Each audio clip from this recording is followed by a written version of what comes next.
बार असदुद्दीन ओवैसी की AIMIM भी सीमांचल की 5 सीटों पर चुनाव जीता है। आज मैंने एक खास इंटरव्यू उनका भी किया, सुनिए। तो बिहार के चुनावी नतीजों लेकर, रुझानों को लेकर और नतीजे आए हैं जिन 5 सीटों में सीमांचल के जहां पर असदुद्दीन ओवैसी ने जीत हासिल की है। 5 का अपना स्कोर कार्ड उन्होंने 2020 से लेकर 2025 तक बरकरार रखा है।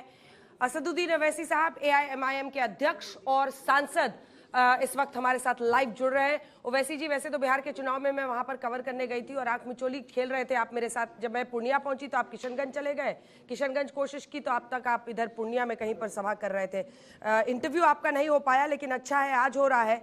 जोकीहाट आप पिछली बार भी जीते थे, बहादुरगंज, कोचाधामन, अमौर और वापसी। अब दिलचस्प यह है कि अमौर सीट वही है जहां पर आपके इकलौते विधायक अख्तरुल इमान आपके साथ टिके रहे। और एक बार फिर से आप इस जीत का श्रेय किसे देना चाहेंगे और आपकी नजर में ये जो रिजल्ट है एकदम सुनामी है एनडीए के लिए, इसको आप कैसे इंटरप्रेट कर रहे हैं?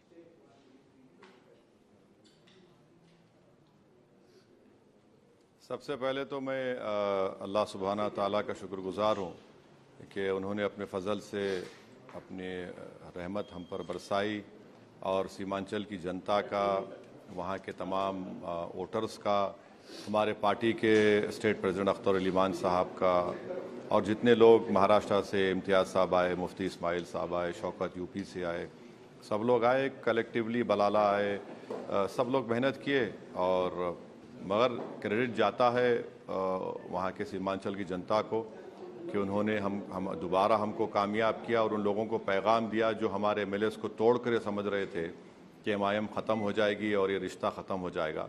मगर रिश्ता इंशाअल्लाह ताला असदुद्दीन ओवैसी ज़िंदा रहेगा, तब भी रहेगा, मेरे मरने के बाद भी रहेगा। अब जहाँ तक आपसे आँख मुचोली का सवाल है मैडम, लाइटर वेन में आपसे आँख मुचोली खेलने मज़ा आता है। अब चुनाव के दौरान में हम क्यों एक देश की सबसे बड़ी एंकर से इंटरव्यू देना पसंद नहीं करेंगे, मगर चुनाव में बड़ी जिम्मेदारी होती है। तो आप पूर्णिया में थे, मैं किशनगंज में बेस था, तो इसलिए आपसे इंटरव्यू नहीं हो सका। आप इसको गलत मत लीजिए, मगर आपके कलीग को मैंने इंटरव्यू दिया। अब आपका हमेशा मैं शुक्रगुजार रहा हूँ कि आपने हमेशा हमको स्पेस दिया है, आपने हमको पूछा है और उससे हमको फ़ायदा भी होता है। मगर उस वक्त ऐसा हो गया था कि मुश्किल था बहुत मिलना।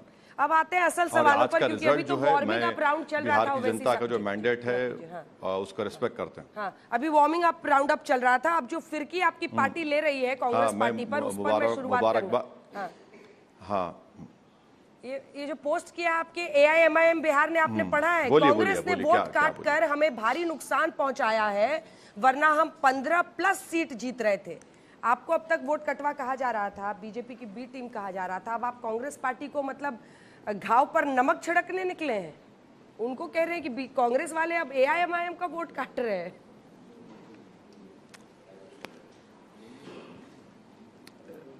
नहीं, मैं तो कहूँगा हमारे बिहार यूनिट से कि इस तरह का कोई डालने की ज़रूरत नहीं है।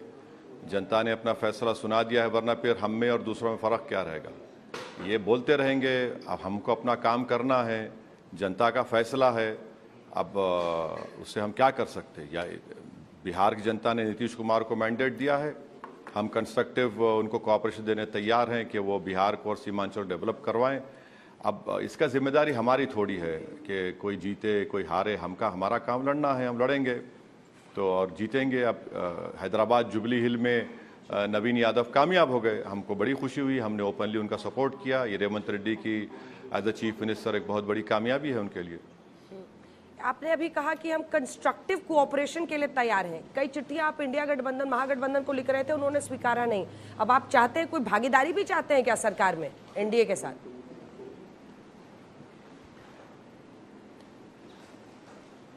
नहीं, आप ऐसा क्यों समझते हैं? देखिए, समंदर के दो किनारे एक नहीं हो सकते हैं।